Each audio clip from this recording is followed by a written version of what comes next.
పాపోత్పాత విమోచనాయ రుచిరైశ్వర్యాయ మృత్యుంజయ స్తోత్రధ్యాననతి ప్రదక్షిణ సపర్యాలోకనాకర్ణనే జిహ్వా చిత్తశిరోంఘ్రిహస్తనయన శ్రోత్రైరహం ప్రార్థితో మామాజ్ఞాపయ తన్నిరూపయ ముహుర్మామేవ మామేవ చ.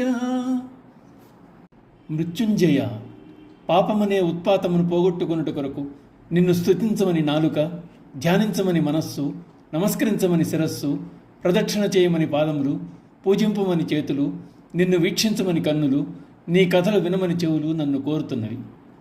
పలుమారులట్లు చేయగలుగునట్లుగా నన్ను ఆజ్ఞాపింపు. ఈ విషయమునందు నాకు మూకత్వాదులు కలుక్కుండునట్లు నన్ను అనుగ్రహింపమని ప్రార్థిస్తున్నాను. భగవంతుడు మానవులకిచ్చిన ఇంద్రియాలను పాపములు నశించేందుకు ఉపయోగించమని, భగవదనుగ్రహం పొందమని చెప్తున్నారు.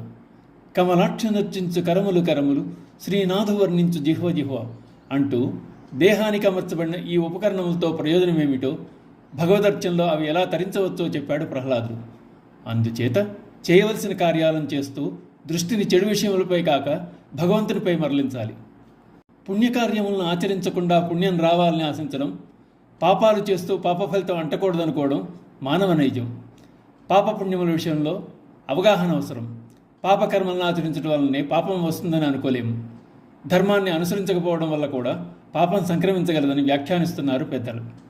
పాపకర్మల ఫలితాన్ని ఈ జన్మలో అనుభవించకపోయినా అవి జీవుని వెన్నాడుతూనే ఉంటాయి. మరుసటి జన్మలోనైనా అందుకు పరిహారాన్ని అనుభవించవలసిందే, ప్రక్షాళన కావించుకోవలసిందే. అందుచేత కనీసం ప్రస్తుత జన్మలోనైనా భగవంతుని వైపు దృష్టి మరల్చి ఆయన అనుగ్రహం పొందమంటున్నారు.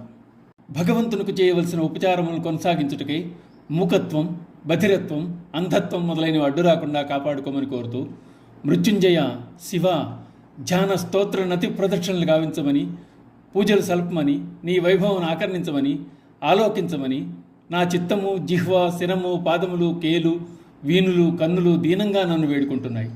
ఇట్టి విషయముల నుండి నన్ను దూరము చేయవలదని నిన్ను ప్రార్థిస్తున్నాను అంటున్నారు శంకరాచార్యుల వారు.